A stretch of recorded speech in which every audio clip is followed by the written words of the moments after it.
4:58.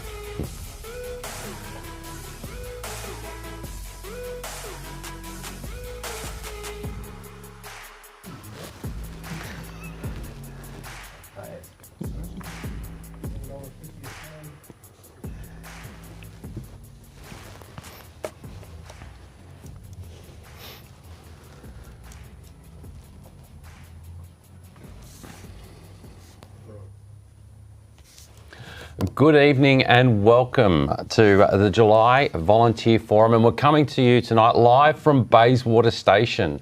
It's fantastic to be here yet again in a fire station, and we are joined by a live audience here tonight made up of members of the Bayswater Brigade and the surrounding Knox group, and it's fantastic to have them along this evening. So welcome, gang, and thanks for joining us this evening. I'm sure many of you are waiting to ask the hard questions as we go on throughout the evening tonight. We're joined by their group officer, Peter Shaw, who I'm sure is waiting to ask the hard questions as well. So I'm looking forward to that. Welcome, Peter, as the local group officer, and as many would know, one of our CFA board members as well. So welcome, Peter, and thanks for coming along this evening.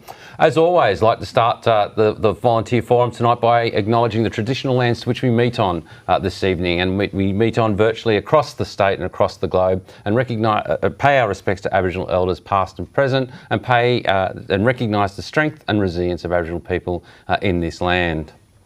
As always, tell us where you're from. A lot of people have started to do that within the chat, and a big shout out to Sam from South Gippsland. We've got Hilton from Newstead, and many others coming in from around. I see Frankston coming in there. It's great to see a lot of people from across the state joining in this evening to hear what we have to talk about and the answers to the questions that inevitably will come in the chat. Please feel free. We are joined this evening, as always, by senior members of the CFA and our teams to ask and answer those questions in the chat. So if I don't get to them on air, there is a team of people behind the scenes that are going to try their best to answer those questions that you might be able to pose. As always, and as I said, when we do broadcast from an operational fire station, the tones may drop, and if that happens, please bear with us whilst the local brigade does what they do best. But we'll continue with the broadcast, so please forgive us if that should happen. On the panel tonight, we're joined by our CEO, Natalie McDonald. Welcome, Natalie.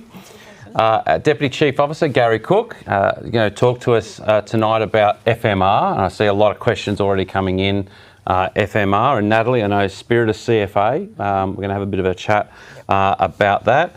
And we've also got Captain of Montrose with us, Rob Waters. Welcome. Welcome. We're going to hear a little bit more about you a little later on and why you're with us this evening. So welcome, and that's fantastic to have you along. We also have Scott Purdy, one of our ACFOs, and he's going to talk about the Australian Fire Danger Rating System and some of the changes that are coming up. And I know many of our members are very interested in those changes and what it might mean for you, not only operationally on the fire ground, but in terms of community education, public messaging, and all things fire and incident management related. So I look forward to hearing Scott give a bit of a rundown of that, and he's got some slides to show us this evening. Spirit of CFA, Natalie. So I was just recently on leave, and again, I'd like to thank Deputy Thompson for acting in my stead, but you held a very important ceremony at Ballarat recently. Tell us all about it. Yeah, it was fantastic, and it was really 4 years worth of awards that we were awarding, because we do the Spirit of CFA every 2 years, and we'd missed 2020 because of COVID. We were very determined not to miss 2022 because of COVID, so the awards went ahead, and we were effectively recognising 4 years worth of service to CFA. The great thing about the Spirit of CFA Awards is that they recognise people from right across the spectrum of CFA. It doesn't matter whether you're a volunteer, a secondee, a staff member, people involved in community engagement, community education response. Rob was there are a number of other people, Peter was there. The stories that we got to hear about of people, normal people doing extraordinary things, which is really what the CFA is all about. And the stories were amazing, and it was really humbling to be there and listen to some of the things that our members are doing to keep their communities safe. And Gary, you've been around for a while. CFA. What does the Spirit of CFA mean to you? Oh, look, I think it embodies everything about CFA and what our people contribute at all levels. It is really recognition of people who have made outstanding contribution, and whilst some people are awarded the actual win, I guess, in those processes, there's a whole heap of people that have been nominated, and the recognition of some of the great programs. It's a way of sort of boiling some of those things up into the visibility of I guess across the state, because something might be happening up in the northwest that's not known necessarily more broadly, and it gives that opportunity for that to be exposed. And talking about recognising fantastic people, Rob, you're here, and you received the 2022 Excellence in Innovation Award at the Spirit of CFA, and I'm afraid this is going to be a little bit like This Is Your Life, because I want to give a bit of read an excerpt of why you were recognised, and you spent the last 5 years developing a strong health and wellbeing program within your brigade, and I know we've spoken previously at your brigade about how important health and wellbeing is, with an aim to build resilience in your members. Each month, the brigade training session is dedicated to an aspect of wellbeing to help raise awareness and to educate among brigade members, and over time this has helped reduce the stigma, particularly around things like mental health. Do you want to tell us a little bit more about what it was all about? Certainly. We all, I suppose, originated from a group of us 5 years ago wanting to train together in a gym. We had a PT come to us at our brigade and said, yep, we want to train you, and we did this, and there's a bit of a light bulb moment that said to us, why aren't we doing this in our own facility? And what we did is we created a wellbeing facility. We went through the hoops of CFA to be able to build this facility, and it doesn't sound like much when you're talking to people in the community about building a gym or a facility, but in CFA it's actually a big thing having a gym on a fire station. We built the facility, and what we actually saw from actually building this facility was a whole host of improvements. We got out the door faster because we had people training at really weird times at night, during the day. We had improved daytime response, but also we had improved camaraderie between the group, and everyone wanted to train together and support each other in their goals and their personal goals. But an extension of that is not just about the physical health, but it's actually about the mental health and the well-being. And I actually noticed probably about 4 years ago that the resilience in some of our members were low, and it was mainly to do with some of our younger members. So we actually, our BMT got together and had a bit of a chat about what we're actually going to do to look after our team and our members better, and we've got a duty of care, we've got a responsibility. And I guess our theory from a Montrose perspective, there's a correlation between a high-performing brigade and a brigade that has a great well-being. So if you can mix your well-being with a high-performing brigade, you've just got this incredible ingredients to do some great things. Yeah, absolutely. And I sincerely hope those hoops were hula hoops as part of your physical... So on the VESIP grants, I certainly welcome everyone, if that's okay, Natalie, to apply for wellbeing facilities and invest there, because there's certainly, you're actually giving back to your members, and that's just another investment. We talk a lot about debriefing, operational debriefing, speaking about what our experience is, what happens, and the rest of it. Have you found, I guess, and what I'm hearing is it's sort of expanded beyond the operational, like into just the general health and well-being of your members and their day-to-day issues that they may be facing? Yeah, absolutely. Like I look at it probably a little bit differently from just putting out fires. We're much bigger than that.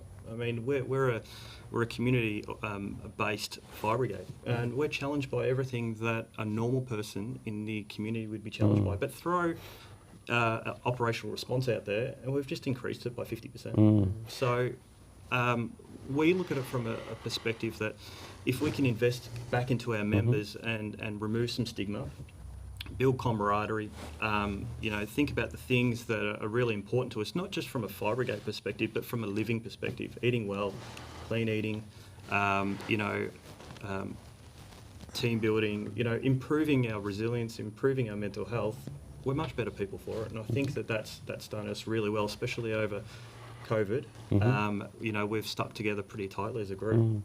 So Natalie, you and I have come from rural roots, particularly yourself, far west Queensland. How important are mental health issues and support, similar to what we just heard Rob talk about, in the community more generally, and I guess flowing over into the CFA space, from your perspective as CEO, particularly when we are seeing instances of CFA safe surrounding that psychosocial? Yeah, Look, absolutely critical, and it's and I say that, you know, not as a CEO, but actually as a human, you know, and absolutely. having been out at Horsham last night and meeting with the District 17 VFBV group and hearing, you know, particularly in some of the rural areas, and it's not limited obviously to that district, the challenges that COVID has brought. I mean, it's brought challenges for all of us, right? But if you couple that with now supply chain issues, you can't get a four-wheel drive, you know, for years, any number of issues, too much rain, not enough rain, isolated from a range of medical supports in some rural communities. And in a lot of our rural communities, the CFA is the only institution in town. That's right. And so I think the opportunity to spread that message about the importance of mental wellbeing and the fact that we know that health statistics point to significant challenges, particularly for males in rural communities, in talking about issues. I think the importance of us all looking to understand what support CFA can offer into the communities, and how we work that through. And I certainly heard that message last year when I first arrived at CFA, and we were visiting, Jason, some of the rural communities that have been really badly affected by the fires, and the mental wellness challenges for those communities was very real, and the importance of the CFA doing what it could to help in that was really obvious. Yeah, so I think it is something, we've got a lot of supports available. We need people to talk about it and take access to those things. So speaking of support available, you know, Gary, your portfolio looks at response and coordination. Do you want to highlight, I guess, from some of those support functions within CFA that are available to our members, and particularly to, you know, if they are struggling or there are some issues, or and how they might be able to get some help? Yeah, obviously our wellbeing support, both in our people but also through our wellbeing hotline, just gives people access to a whole range of services. And look, I've spoken to people that have, you know, been a little bit at a level of trepidation about reaching out, you know, for fear of, you know, I'm actually reaching out.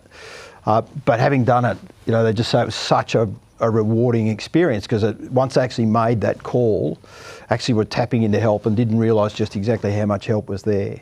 So, you know, that's the more confidential way. Of course, our peer network and you know, in the 2019-20 fires, we embedded peers that went with our strike teams into right throughout New South Wales, and obviously the fires in the northeast and in Gippsland, and that became very much part of the doctrine that people were looking for and engaging with, and really embracing the embedded support that went with that. So, you know, looking after our people, as Rob's outlined there before, I mean, it's such a fundamental part of what we do. And it must be always at the front of our mind. And, you know, if anybody is struggling at any time, you know, the service is there, and, you know, just make sure that you reach out and use them. Yeah, and Gary touched on, I guess, that reluctance to want to reach out, to want to talk to someone and the like. Has that been your experience as a captain and in your brigade? When we first initially rolled out the program, there was we put a document together to explain what the pros and cons were for it, and I think there was a bit of reluctance at the start because people didn't really understand what we were trying to achieve. It's not about getting out in the gym and doing some physical work. It's everything but that.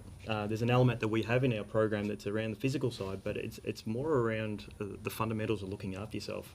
And I have to say, probably the greatest drivers of well-being is our younger generation coming up.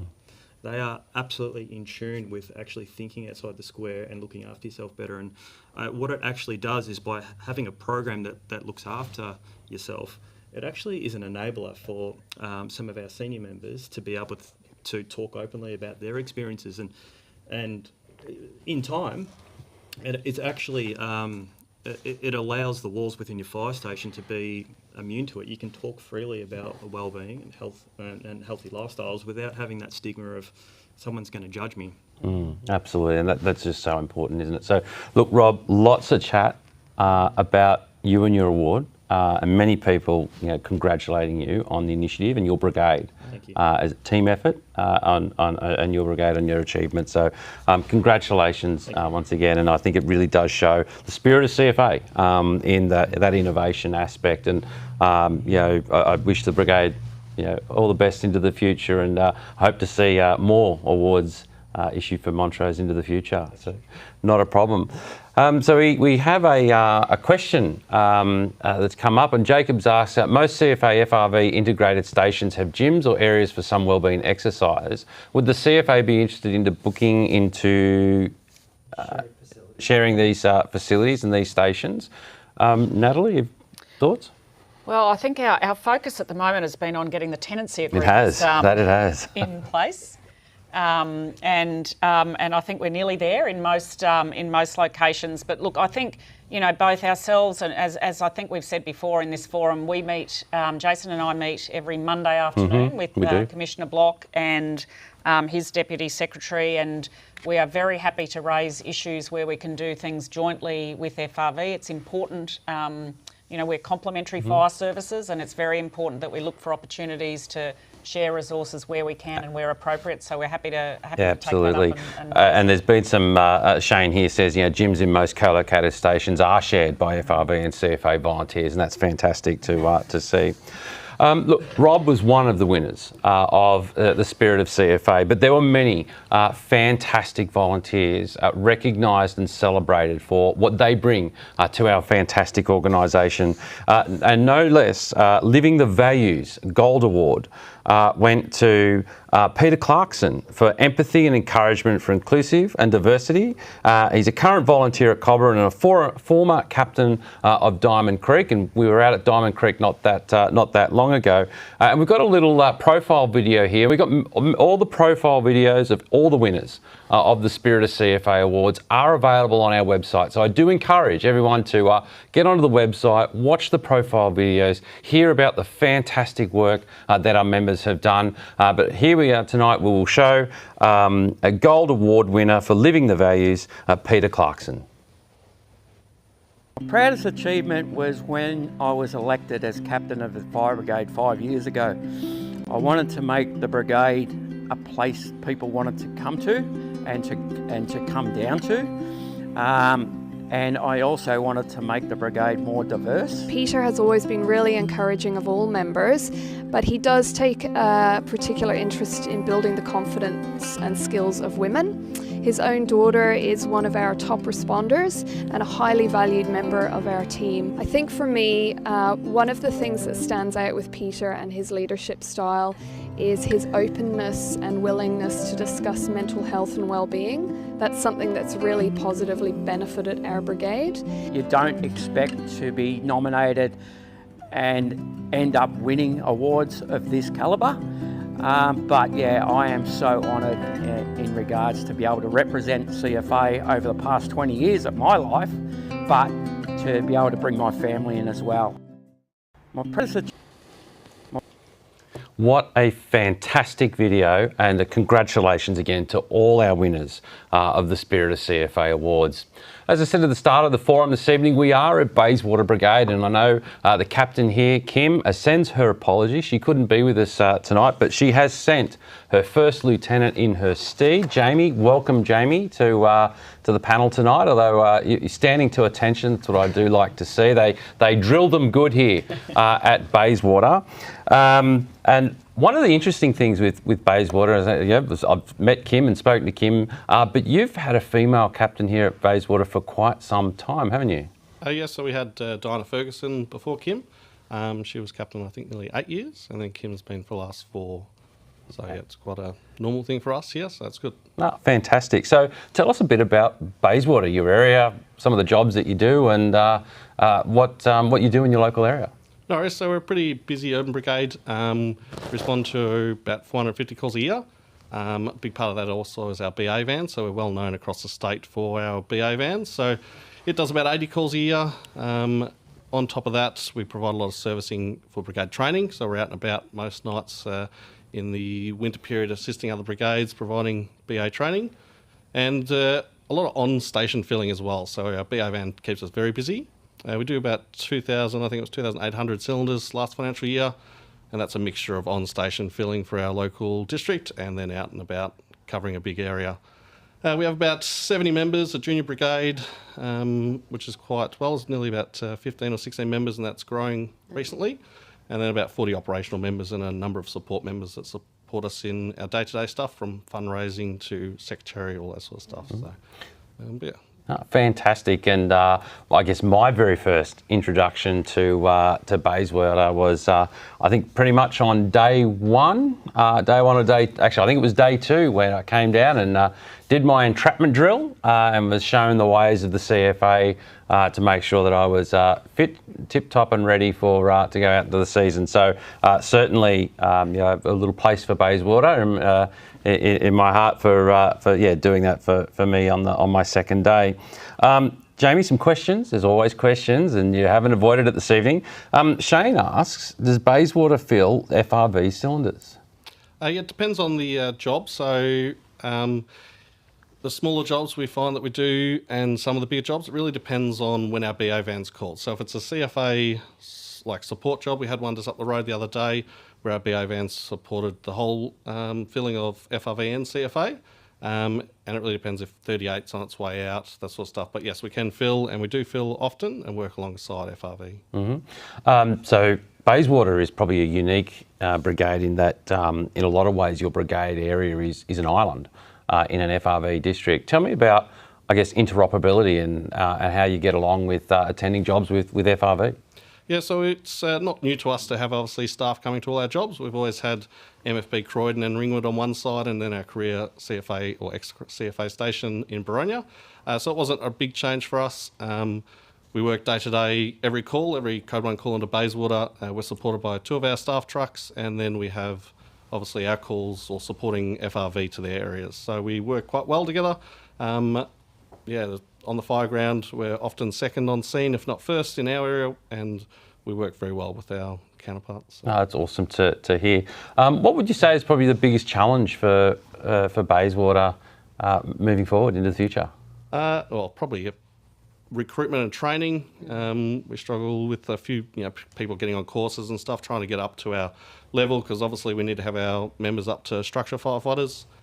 So this is that time it takes from when you onboard someone, they go through GFF and then getting onto all the other courses before they do their full structure course. So this is the delay it can take to get them to that level.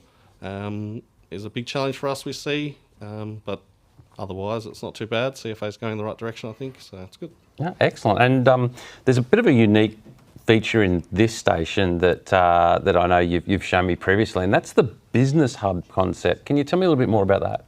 Yeah, so we had a lot of input into our station design, and we like to promote members being able to utilise our station during the day. So a long time ago, daytime response was a big issue for us. So we identified that, and when we built our station, we contributed to the build, and in our front of our station, we've got a nice business hub, so it's set up for hot desks. So our members who have the ability to work remotely can come down to our station day to day and work from it. So Wi-Fi, big photocopier printers, everything available for our members. Works quite well. We have a number of people sort of rotate through the week, so there might be 1 or 2 during the day. And then we're lucky we have actually a good daytime response with the industrial area, a number of business owners and that who drop what they're doing and come out and respond. So we actually do quite well with our daytime response since concentrating on that in the last 5 to 6 years. Yeah, awesome. So we touched on the BA van. We are here in District 13. We're in Knox Group. There's something very peculiar to the Knox Group and the surrounding brigades in the services and the unique things that each brings to the table. Bayswater has its BA van. Can you tell me more about, I guess, some of the other specialities that the brigades in the group can bring to operations across the state? No, so yeah, Knox Group has been well known for many years for its specialist appliances. So we have obviously Scoresby's hose layer up the road. They're a very strong brigade with their hose layer, and it supports anywhere across the state. A long time ago, well before my time, the group identified that they needed to cover a number of different specialty appliances. Montrose has their flare-off vehicle, and the number of the older support units that were around that have changed, but it's well known that Knox Group get out and support anywhere they need to go. Mm-hmm. No, awesome. So Bianca asks, how many vehicles does Bayswater have? No, so we have our slip-on, which is a fully funded brigade vehicle, and our BA van, which was fully funded before the current one, which was built probably 3 years ago, and then our nice pumper, medium pumper, and our 3.4C tanker. So the 4 vehicles here. Probably a question I'll ask yourself, Jamie, but Gary, you might will probably want to jump in here on this one. And the question's been asked, what will be the impact of GARS on volunteer brigades once implemented? And I think you spoke about working with MFB, previously. So what's your experience, I guess, of the greater alarm response protocol? And Gary, you might want to chime in, because I know you've been doing a lot of work in that GARS space as well with the inception of FRB. I think the GARS system has a lot of potential to improve a number of things, because often when you arrive on scene, you can be overwhelmed sometimes. So when you make that call for a second alarm, you're getting some of those support units that you might not think about until later in the job. So it definitely will improve in some things. Sometimes you might have more equipment than you need, and it's sometimes better to have that, but you just cancel it en route or decide that it's not required. With the BA van or our pumper, we've always been a part of GARS response supporting Ringwood and Croydon, so we often get a run a fair way. We went into Mitcham a couple of months back for a school fire. That's probably the furthest our pumper's gone in for a GARS response, but it works well for them. They get a lot of gear there sometimes, maybe too much gear, but you can always cancel it and send it home. So I think it does have potential to work well within CFA as well. That's awesome. And I know, Gary, you've worked with FRV around GARS, bush and grass, which recently saw CFA resources being dispatched into a grass fire, less than 5 k's from the CBD of Melbourne. Yeah, certainly on New Year's Eve, right in at Maribyrnong on the old Defence Force sites in there. So that was probably a fairly unique thing. But yeah, look, for the brigades on the former MFB fringe, GARS is not anything new. Last year in Western District 2, which took in Sunbury and Melton, so those former 2 brigades, and out into District 14, and actually had touch points into District 7 and also District 15. It was a little bit new, so quite a bit of change management required there. And I think the important thing is for our 2 operational communications teams, so our team led by Jason Lawrence and the FRB team, just working through to get the lineups right. That's the important thing. So we, it's I think it's got a whole heap of benefits if it's done right. That's the key. The evidence is there.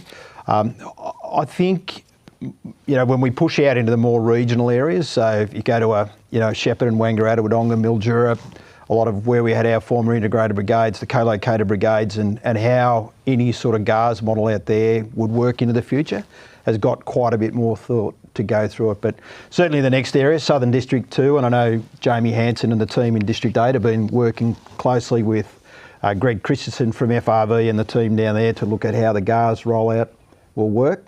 And they're really close to being able to cut over into some of those spaces as well. So yeah, I think it's done the right way, and as has been proven before, it can work. Awesome. Look, thanks, Jamie. Please pass on our thanks to Kim and the BMT for allowing us to come and gate crash at your station here this evening. It's greatly appreciated. And it's been fantastic to hear about Bayswater and the services that you provide to your community. And we'd like to thank you for you and your members for what you do. So thanks for coming along this evening, Jamie. No worries, thank you. Natalie, how great is it to hear of the cooperation, I guess, amongst the services by our brigades, and particularly when we deal with these matters day in, day out, when you hear how it can work and how it does work, and when our members are on the ground really do cooperate. Yeah, look, I think we were just having a chat before the session about that experience here at Bayswater, and we hear lots of stories where it is working well, but we also hear stories where it isn't working well, and we're always interested to hear about both those sides of what happens. But I think the important thing for us all, and I know our members absolutely have this in their minds, is we're all here for the community. So ultimately, what we want is the community response that is the best response for the circumstances there, and we'll continue to work on that from a systemic point of view in terms of when it doesn't seem, the rules don't seem to be supporting that. But from the community's expectations, what they want is the response or the support they need, and I think it's important that we just keep that always at the centre of our decision making. Absolutely. Gary, there's a question here about will FOVs be included in GARs? Certainly in the grass and scrub tables, they will be, because if we mobilise strike teams or tankers groups of 5 in the GARS model, we want to make sure that we don't. That's that doctrine piece I was talking about before, in making sure that whatever goes into the lineups actually matches how we undertake activity now. So certainly that experience at Maribyrnong was a good one to look back on. There was a couple of other fires out at Mount Cotterell in District 14, and also one out at Pakenham, which we were sort of all in that 3 or 4 days around New Year's Eve, early New Year. So yeah, absolutely, FOVs need to be part of it. Absolutely. We have a question from our audience, and we have Alan up this evening with your question. Thank you, Chief. I, at Bayswater, look after hose and BAs. Probably because I'm getting too old to get on the big red truck. But anyway, hose. My question firstly is, and I've heard that it may be being looked into, but our Duraline hose is a disgrace. I've got new lengths of Duraline that the layers separate. You get big bubbles in the hose. Who makes a decision to buy what hose, and what sort of guarantees do we get? Like, can I send it back and say, give me another length? Do we have to pay again? That's one question. Well, I think it's an absolutely fantastic question, and I know we have Danny Jones online this evening, and I know he would be very interested in that. So one of the things I would say is make sure that's reported to your district office. But in terms of if it is a deficiency in the product, absolutely, we should be talking to the manufacturer, talking to the supplier, and getting that rectified. So if it is an identified systemic problem, and from time to time manufacturing issues occur, that's why there's a whole recall process for any product that's released within the community. So I'd be very interested to get some more information on that, because I think if we do have an issue with our Duraline and our hose, we do need to be talking to our manufacturer, talking to the PE department to get that addressed. I don't know, Gary, whether you've heard of it happening before? It's the first I've heard of it, but well, it's not the first I've heard of hose having problems, like from a manufacturing fault point of view, but it's the first I've heard of the Duraline one that Alan's just raised. So. And number 2? Number 2, again along the same lines, and again this is with the BA van, we get issued with chucked cloth to dry the face mask, which is not very good. Some of the cloth we get, I could hold it up like that, and I could see all of you quite clearly. You can poke your finger through. It's a bit like that cheap toilet paper you get. Your finger goes. Who makes a decision, and who says what quality we should have? Eltham Support Unit, they have a different sort of material, 100 times better. Yes, it's dearer, but would only be using 1 sheet instead of using 2 or 3 sheets. Do they just buy it because of price, or does someone say, well, what do the guys out in the field need? Not what someone sitting behind the desk at the centre saying, oh no, this is cheaper, we'll get this stuff. Look, I certainly hope that's not happening. Looks good question for our PE department again, and I know Danny again will be listening. BA falls within, structural planning falls within your portfolio, Gary. So I guess what are your thoughts to the issues that Alan raises? Well, understanding how important it is to actually make sure you've got the right products to, particularly when it comes to face masks and the hygiene of face masks, Al, as you well know. So I don't know the answer to the question you've asked. I'm sure Danny will be jotting down some notes, as Brett probably will be as well. So we'll follow that up. And I guess what I'm interested in is how we've actually got 2 standards, because ultimately that's probably a question that falls out of that question you've raised. Absolutely. Look, thanks for raising it, Alan. I'm sorry we didn't quite have the answers for you tonight, but it is very important. I know the people that can make a difference for you are online tonight and listening. So we'll circle that back and get it back to. I'm sure Peter won't let me forget. So we'll get that answer back to Knox Group so that you get an answer to your question. So thanks for asking, Alan. Okay, thank you. Gary, another question here for you and your area. So Hilton sort of says somewhat off topic, but that's okay. We like to go off topic now and then. So he was happy to wait, but I think it's a good time to ask. Can someone provide an update on the mobile data terminal project that we announced some time ago? Again, one of those projects that sit within OpsComs. OpsComs is part of your portfolio. Do you want to give us a bit of an update of where we are with the mobility project? Yeah, thanks, Chief. So we have a mobility project which we've been in flight for some time.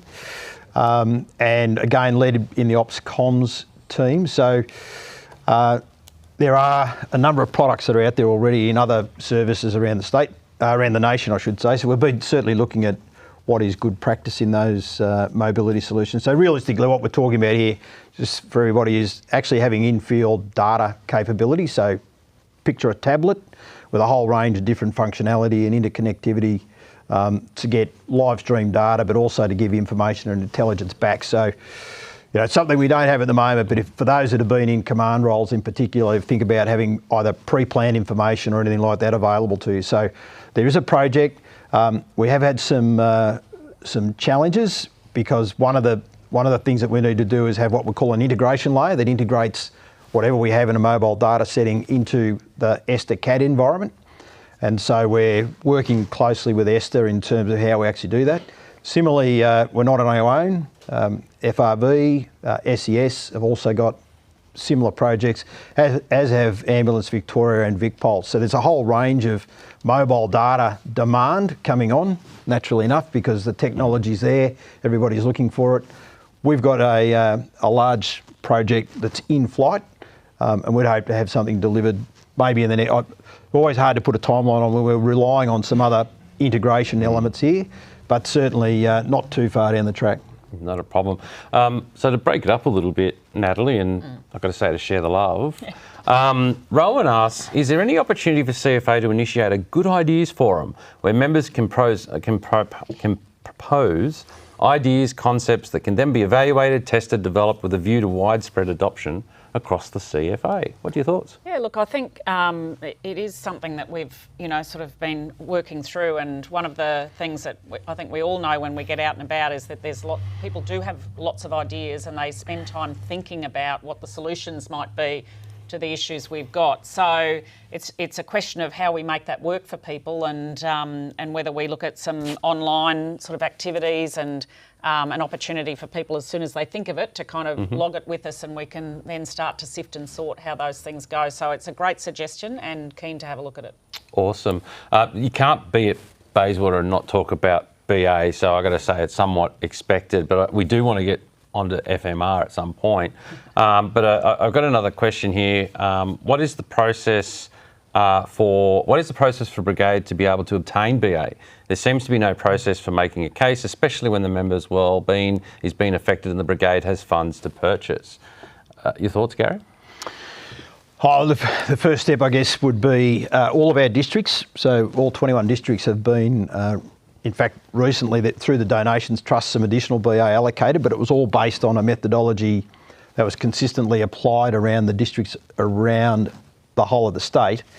So, over 230 odd new BA sets delivered in that program, which was fantastic.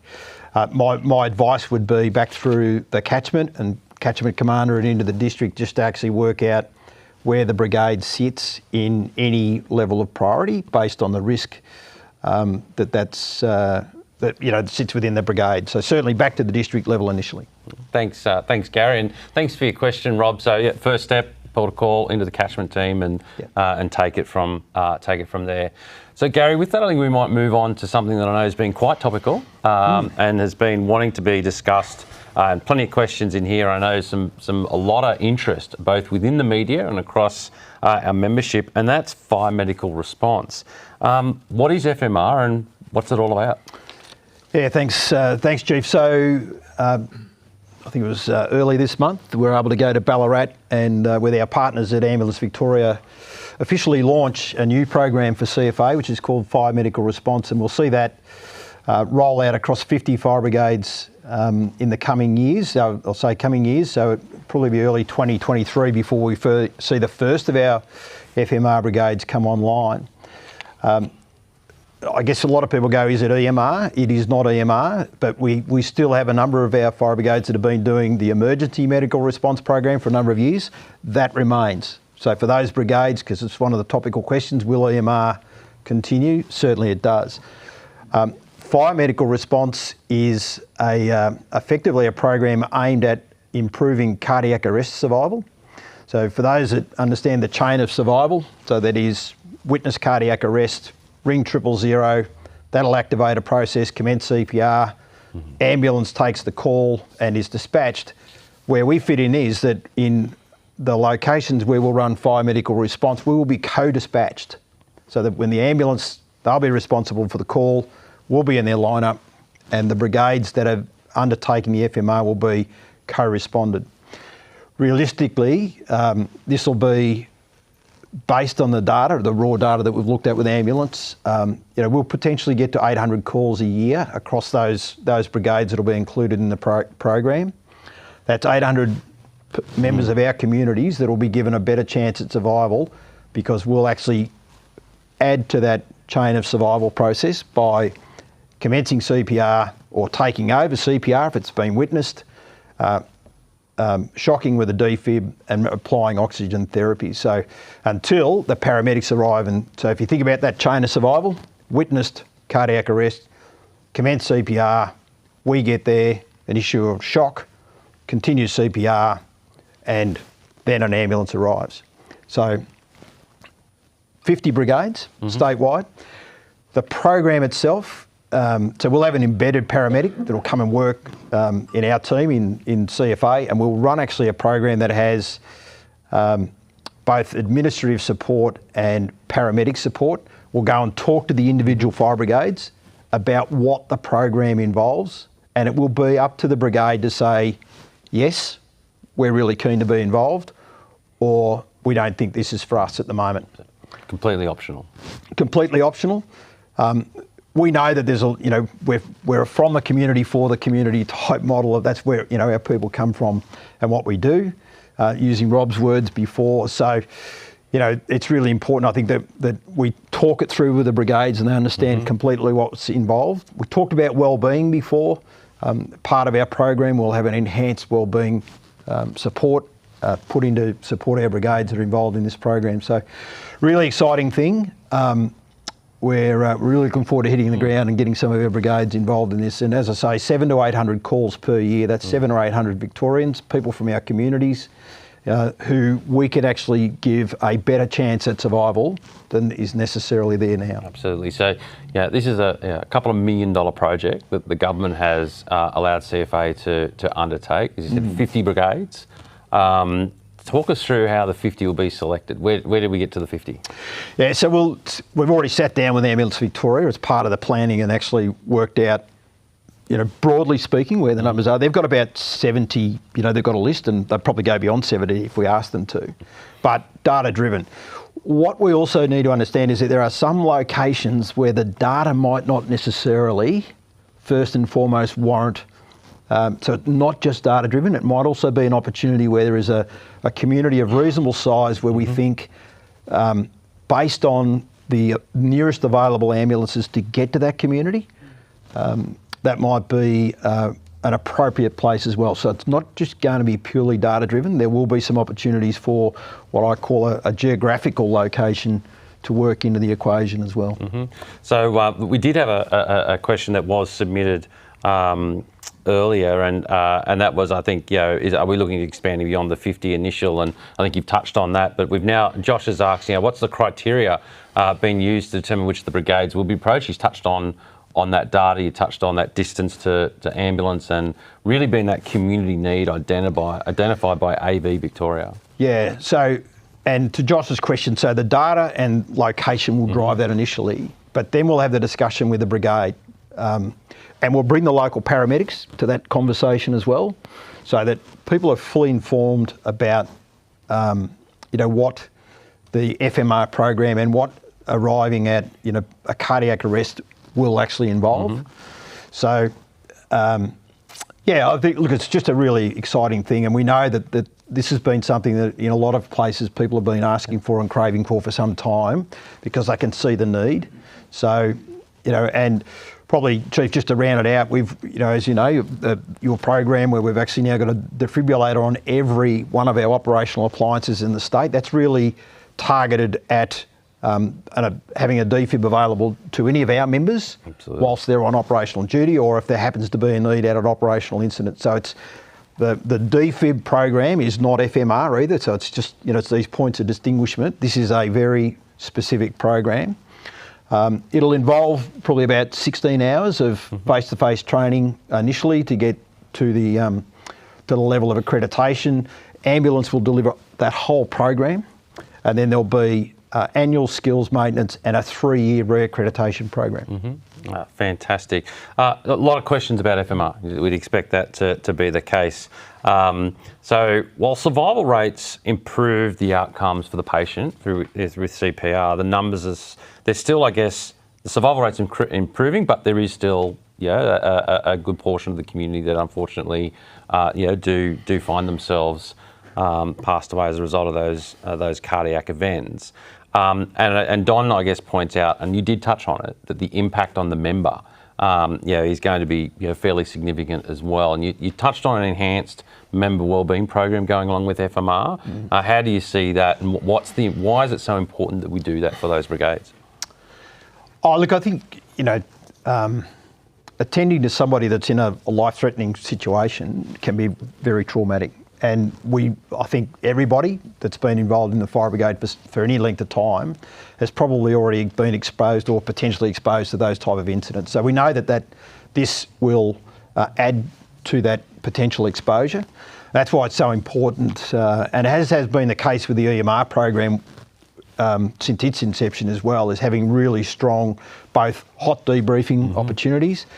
Certainly, and my time when I was in ambulance, for those that where I spent some time in ambulance, and one of the things that was fundamental was that after any particular case like that, the debriefing was such an important thing initially, and the follow-up. So we'll know where the calls are, we'll know when they've occurred, and we'll make sure that follow-up is part of effectively an inbuilt program to provide the support to the members that are responding. Yeah. So Gary, let me ask an important question on behalf of every brigade, volunteer brigade and CFA that does EMR today.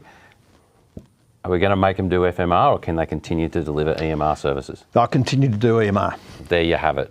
I know that's been quite a hot topic and conversation that's been had. So if you are an EMR brigade right now, you will continue to deliver EMR services, and FMR is that new program to those 50 brigades that'll be rolling out. Yeah, and I might just add, we've got Mike Williams, and Mike's probably online tonight.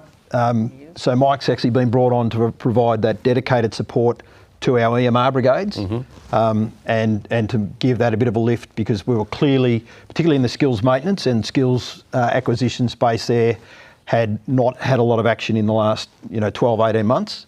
So we've certainly provided that support back into those brigades.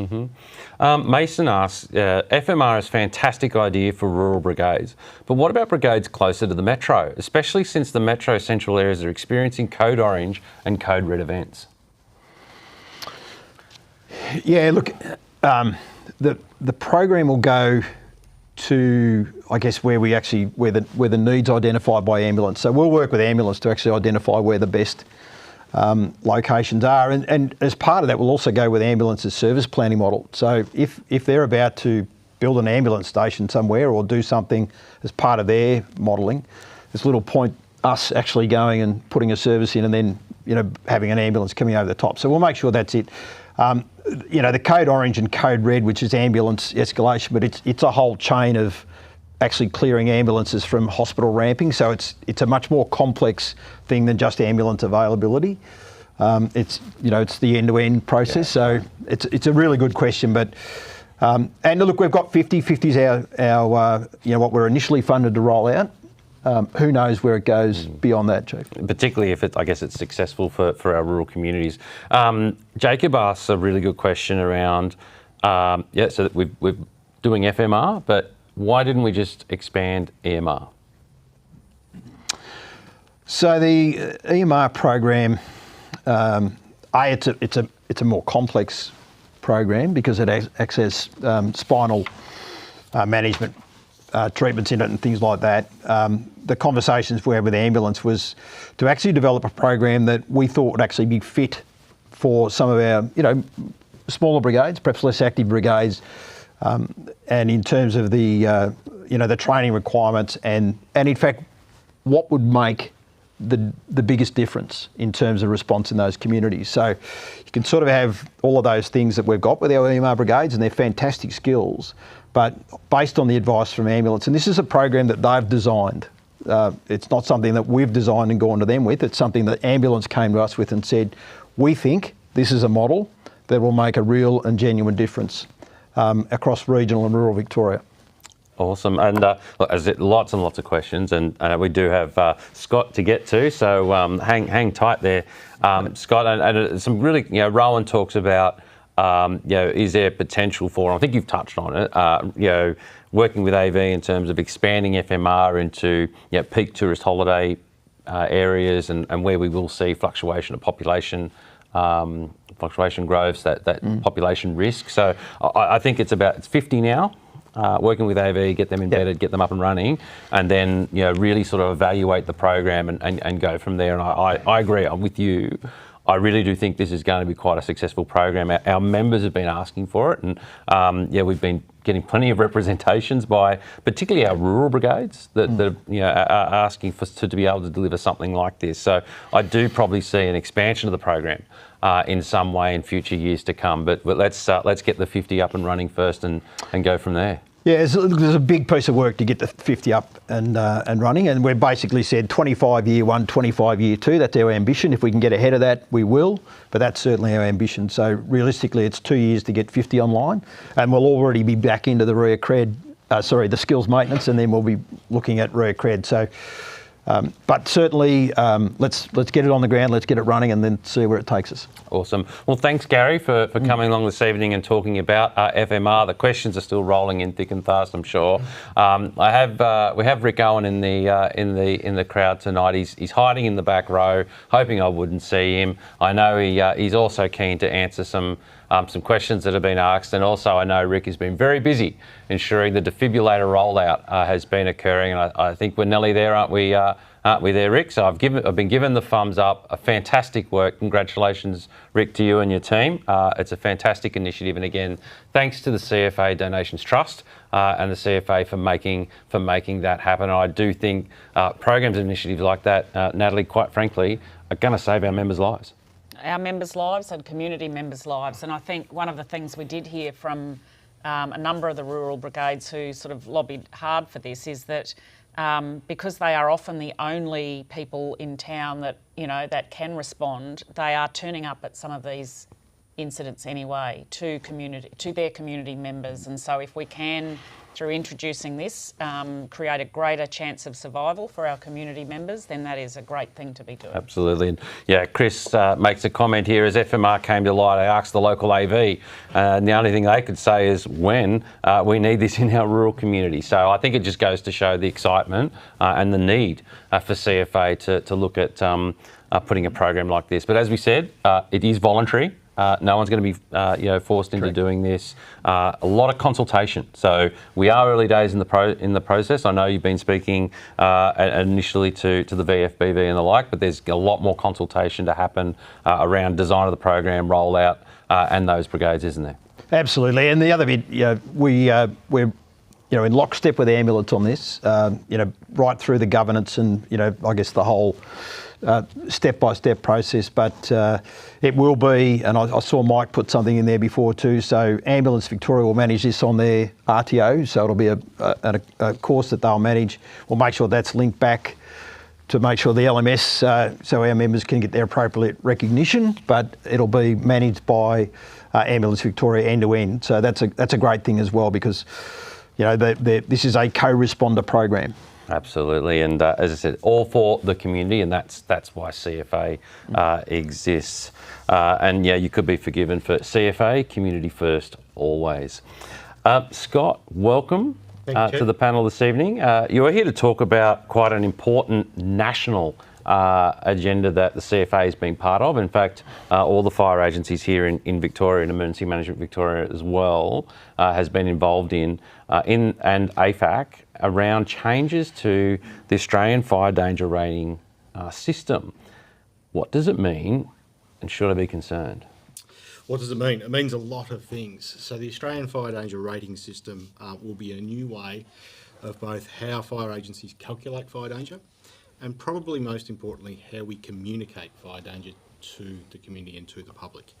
So the genesis of the change of this project, which is a national project, and a national project brings its own challenges with our federated models, but the genesis started back as an outcome of the 2009 Royal Commission here in Victoria, where it was recommended some changes to the fire danger rating system that applied at that time.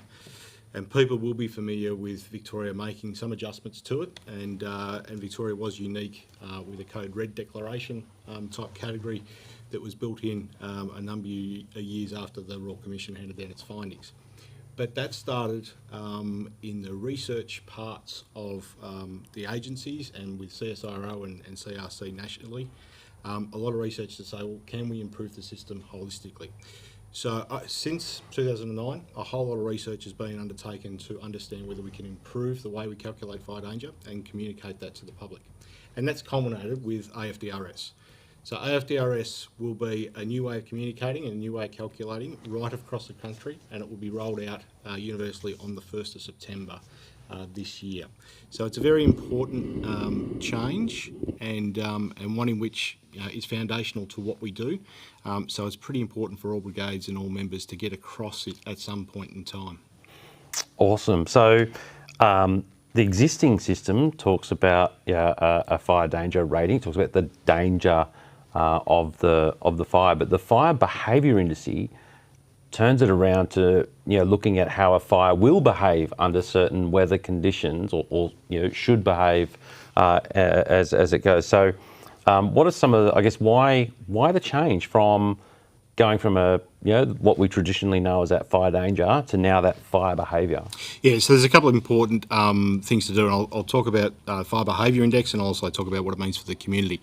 So for the community, through social research studies that were undertaken into the old system, whilst the results of those research studies indicated there was a high level of awareness, particularly in Victoria, of the fire danger rating system. So people recognise the signs, they recognise the half watermelon and the colours, etc. But what they couldn't do was attribute that rating to the action.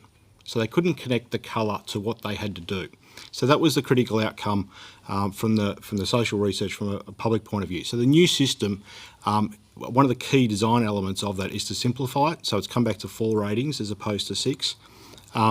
And the key difference with some of those ratings for the community is there is a very clear action statement associated with each level of rating.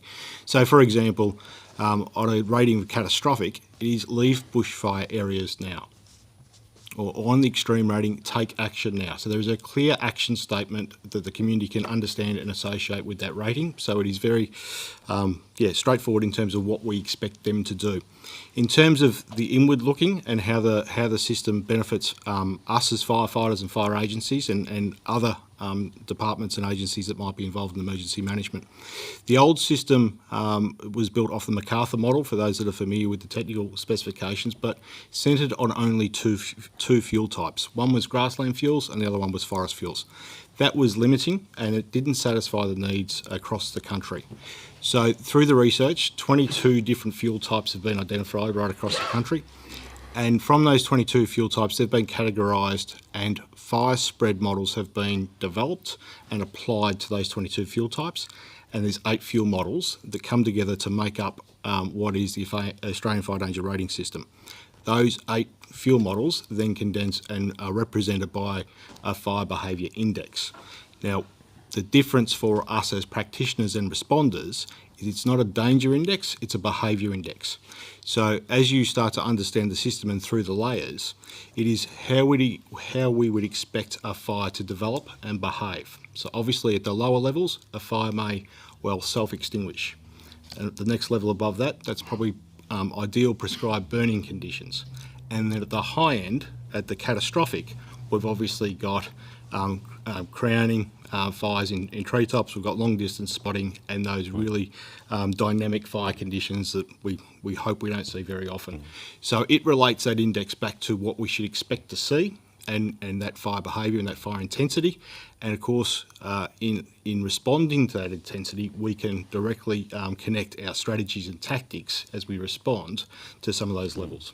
So no more code red? No more code red. There is no subjective declaration for a code red, so it no longer occurs. The catastrophic rating will be an automatic rating based on the forecast and the conditions. And is it a like for like? Is it a one for one? So, is a 30 in the old FDR equivalent to a 30 in the FBI? The simple answer is no. So it's quite a complex series of steps as we've been through over the last couple of weeks with briefings and really blessed with the capability we have within CFA, particularly the research team, who are really leading many aspects of this across the country in understanding and applying the science here.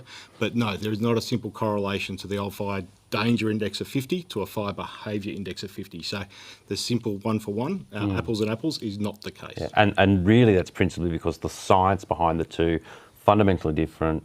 The fire danger rating principally built on MacArthur and his jam tin lids. Yep. Back in the 80s to the FBI, which is informed by Project Vesta and a whole heap of other research projects that go to inform that FBI. Some really good questions here. So Scott, you're not immune to the question. So Sean asks, currently members are able to calculate fire danger indice and rate of spread. Will we have access to these same tools under the new model? The tools that you currently have in terms of the old wheels and the manual meters, you won't be able to apply those. That's not to say the MacArthur models don't still provide some informative basis to model fire spread from. So it's not like the science is no longer applicable. It is a new system that can be applied, like I said, across a greater range of fuel types. So to support the application, you will see the Bureau of Meteorology have a key role in this space, and they will be publishing a whole new suite of products and information that agencies and the public can get their hands on and see and interpret the fire danger and understand what the fire behaviour index is and the likely fire conditions that go from that. The other element is I'd encourage you, and we'll probably get to the training part at some point, but there is an introductory training course available on through CFA's learning management system, and I would really encourage all CFA members to take the time to do that, probably 20 minutes to 30 minutes of your time to walk through that training course. But in that, you'll start to see the 8 different fire models that are there, where you can get further information. And if you're really that way inclined, to actually understand those models and the calculations that sit behind each of those that are applicable to the fuel types. Absolutely. And because I like getting out and about and playing with, I shouldn't say playing with fire, because that's not what we do here at the CFA.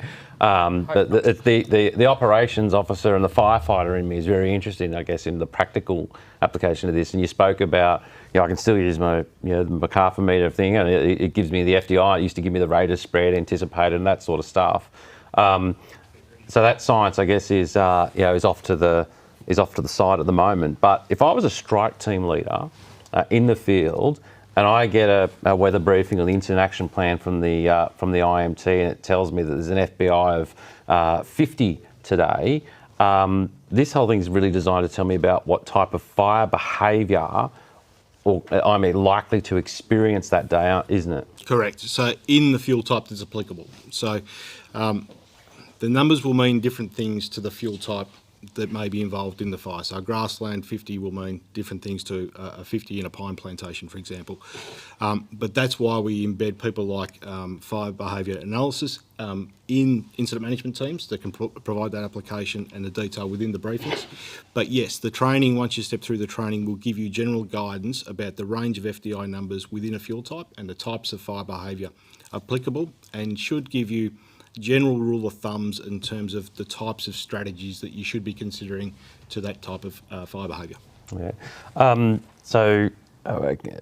Sam asks, this is obviously public facing, obviously with the watermelon signs and the like.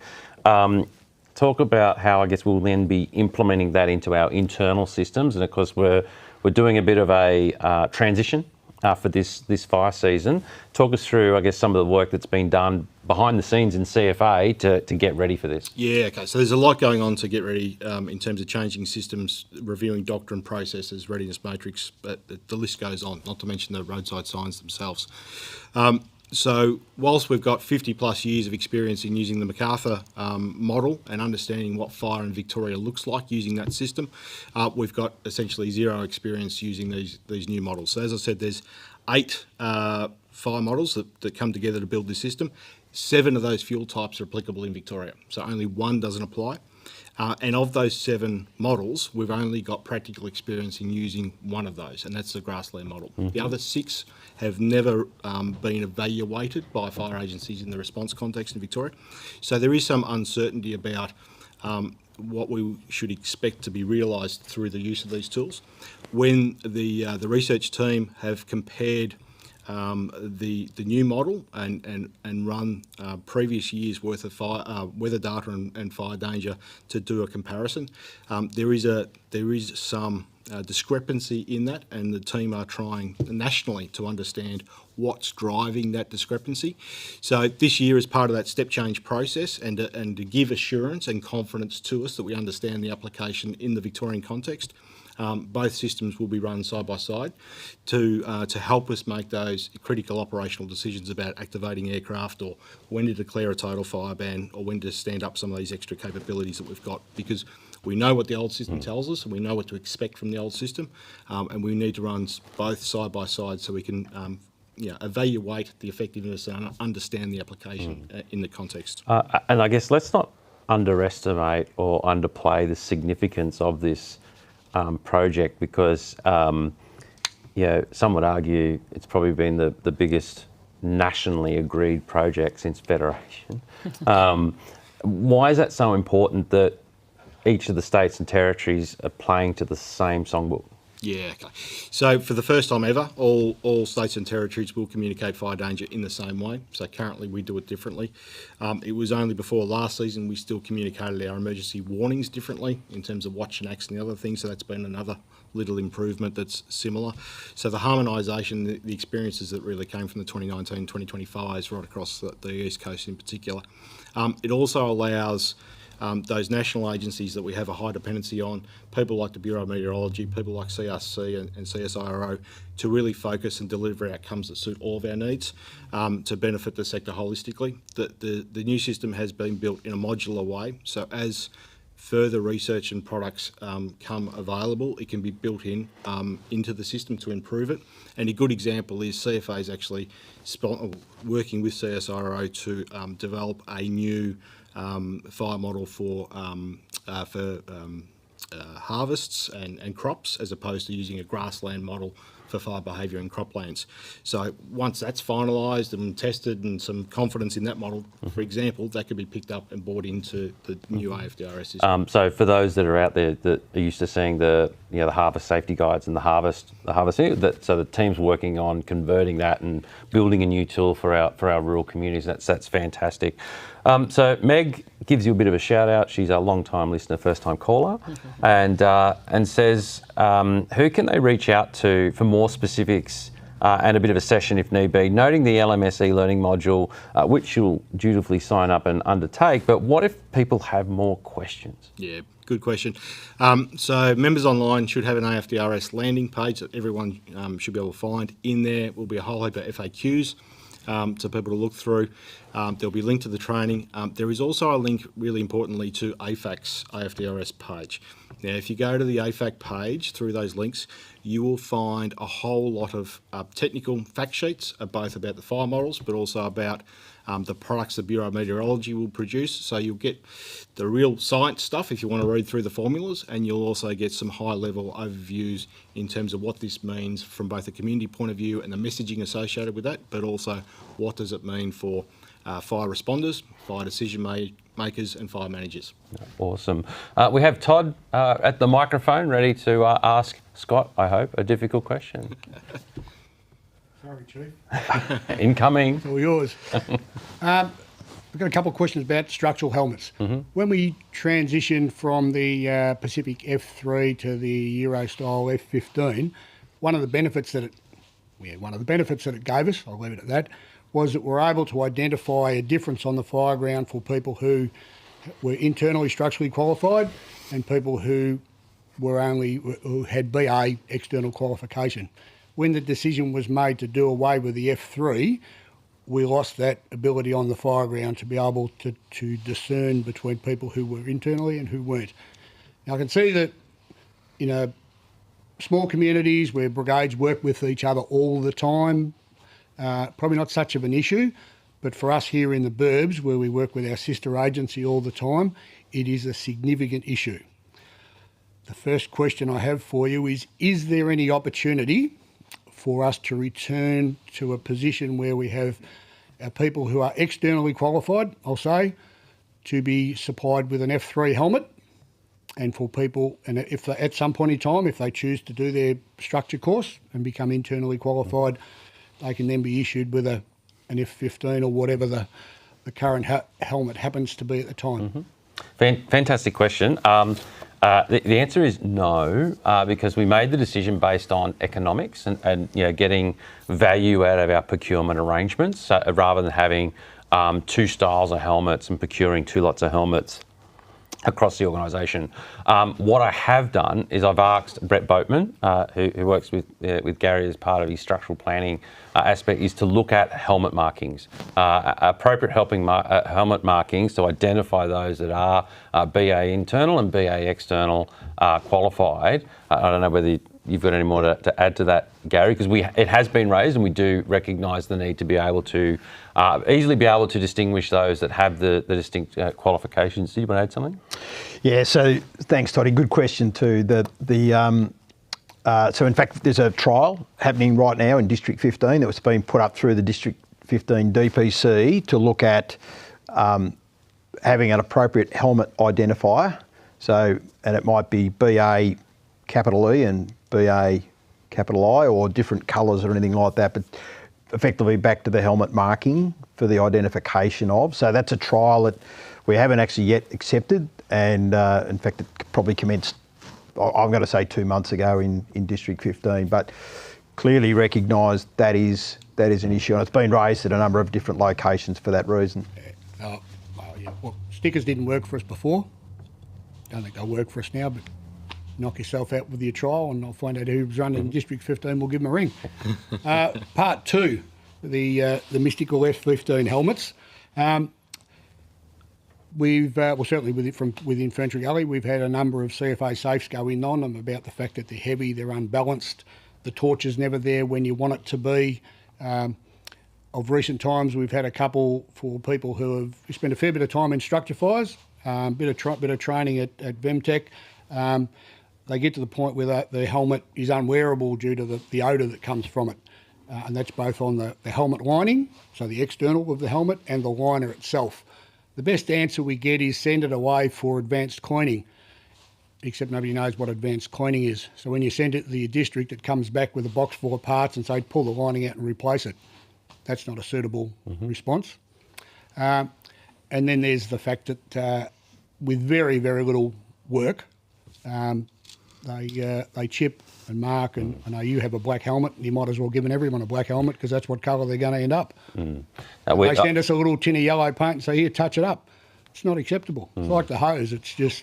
I am aware of the chipping issue, and I know I have been speaking to the PE department around that, and I know they've been talking to the manufacturer around that issue and seeking to resolve that. And it is, I understand it is a manufacturing issue. So hopefully we can provide some more information and update on that issue. My first comment would be, please, whether it be the F-15 helmet, whether it be any piece of protective equipment or like, if you are experiencing those issues, and on this occasion I'm sure you have, but we need those CFA saves. We need those reports, those hazard reports, so that we are able to keep track of them, because I guess other than the paint chip issue, I've got to say I'm unaware of those issues, those other issues that have been raised. Tomorrow. Excellent. And with as far as the CFA safes go, it would be nice to get a response. Okay, excellent. I know our Group General Manager for Support Services is online, Kylie Bates, and I know she's actually also commented on a similar question that was asked in the chat this evening around CFA safe. So she's given her commitment to have a look at that and report back. I'll leave it at that, or I could be here all night. Thanks, Toddy. Just on the CFA safe, I mean, it is important that our line management and our command and control take responsibility for those CFA safes. And I think if we're seeing where that isn't happening, the best you get, know about it. The best you get is just a reply to say that it's been registered online, it's been dealt with, and then if you go back into your CFA safe to see what's happening with it, it's closed. Yeah.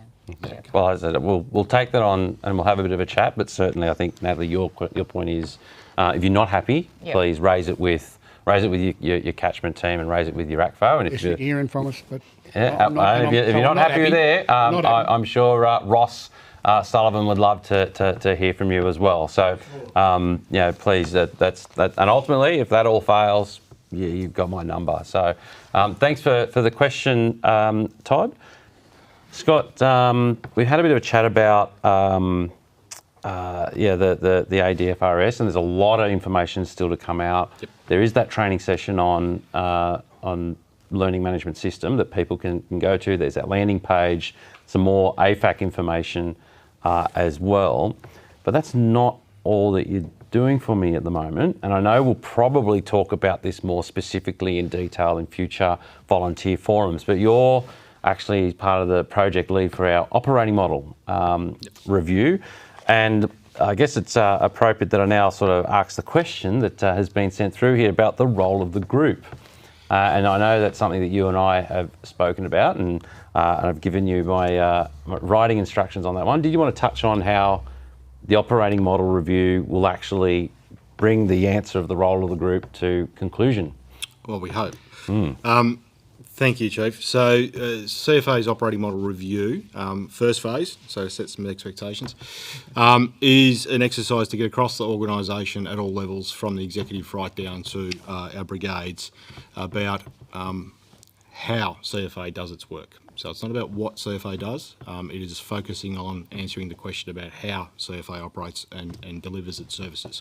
So we are a fire service, we're a service delivery organisation, so we're really understanding from the various perspectives about how we do that and ensuring a future CFA operating model is fit for purpose that will deliver success for the future challenges that CFA has and the environment in which we operate in. So considering things like climate change and population growth and other machinations with government, challenges we have with volunteerism and those external drivers, what changes and adjustments does CFA need to make over the journey to be successfully set up post-reform and post some of these other changes in years ahead. So the how is the question we're seeking to answer. We're currently through a wide range of engagement across the organisation. Over the next 3 weeks, we're out on the road again, engaging with a number of districts, brigade and group representatives to seek to answer some of these questions about what changes do we need to make, what's working well, what's not working well, how do we address some of these future challenges from the different perspectives. So certainly we will have insights from group representatives over the next 3 weeks in terms of the role of the group, and maybe some clarity that might be required to redefine or repurpose the function of the group. Maybe I don't want to forecast what it would look like, but we'll certainly be taking feedback and engagement from those people. So right across the state, from way up west into some of the outer metro districts as well. So various perspectives, obviously, because CFA is unique, large, complex, and different communities have different needs of the organisation. So yeah, it's a big piece of work to sift and sort through all of this. But hopefully we'll be in a position in a few months' time to deliver a bit of a roadmap of the activities that CFA needs to undertake more holistically, probably over the next 2 years, to realise a future state operating model that will be successful for us. Oh, excellent, awesome. Thanks, thanks, Scott. And as I said, there's a lot of consultations taking place. Absolutely encourage, if you do get a chance to contribute. And once we do land on a framework, a product, a roadmap, again, that'll be out with the VFBV, it will be out with our membership to understand and discuss those issues. So lots and lots of questions. Thanks, Todd. Lots and lots of questions about the helmets. And Kylie Bates has also indicated she's onto it and some of those issues that you raised. Well, ladies and gentlemen, time has come, and as always, I've sort of somewhat run over time. But before I finish tonight, we actually have another special person with us here this evening and amongst us, and that's Raymond Rolfe, who was the 2022 Inclusion and Fairness winner as part of the CFA, Spirit of CFA Awards. So congratulations, well done. Yes. Claps. It's fantastic to have some fantastic members amongst us, and whilst we celebrated a number of members here this evening, and you snuck in and hid into the corner there, we really do take our hat off to you as a winner, and thank you very much for your contribution and efforts and recognition for your work in inclusion and diversity and fairness. So congratulations. Been a bit of a jam-packed agenda here this evening. We've talked about a lot of things, Natalie. CFA, Spirit of CFA, FMR, the good old trusty BA got to run again. Jamie, once again, thank you very much for the Bayswater Brigade for letting us come here this evening. And thanks to all the members here with us this evening. Peter, thanks for representing the Knox group again. Didn't disappoint with the hard questions, as I know you wouldn't. We're at the end now, Peter. You've missed your opportunity. So thank you very much, everyone, for coming along this evening. It's always great when we're able to have these forums with our members and allowing our members to ask whatever questions they like. There were lots of questions in the chat this evening, some fantastic questions. I know many of the senior leaders in CFA were able to answer quite a lot of those questions. So, and I know a lot of them like to hang around a little bit after the forum. We'll continue to answer some of those questions that they may have missed. So thank you very much to all the senior CFA people for also being with us this evening, wherever you may be. One in particular I know is very much north of the Murray River. North of the border. Probably very much north of a lot of things. So thank you very much for coming this evening. As always, the sessions are recorded. They are available through our YouTube channel. So I do encourage anyone to come back, listen and watch, particularly if you missed anything this evening. And it's great to have you with us. As always, love to get your feedback. These forums are for our members, and I want to make sure, we all want to make sure, that we're giving the information that you need in a way that's important to you, and touching on those big issues and those topics that are affecting our brigades today, tomorrow, and into the future. So internal comms at cfa.vic.gov.au is exactly what you need to do if you want to send an email to the team. So also, as always, I would like to thank those behind the desk that do a fantastic job yet again, and every volunteer forum to make it look professional as it absolutely is. They make us look good. It's the magic of television, as they say, but that doesn't happen without the team behind the camera. Keith Pakenham, Martin Anderson and Brad Thomas, thank you very much for your efforts this evening. Fantastic job. Well done. Well, thank you very much, ladies and gentlemen, and have a good evening.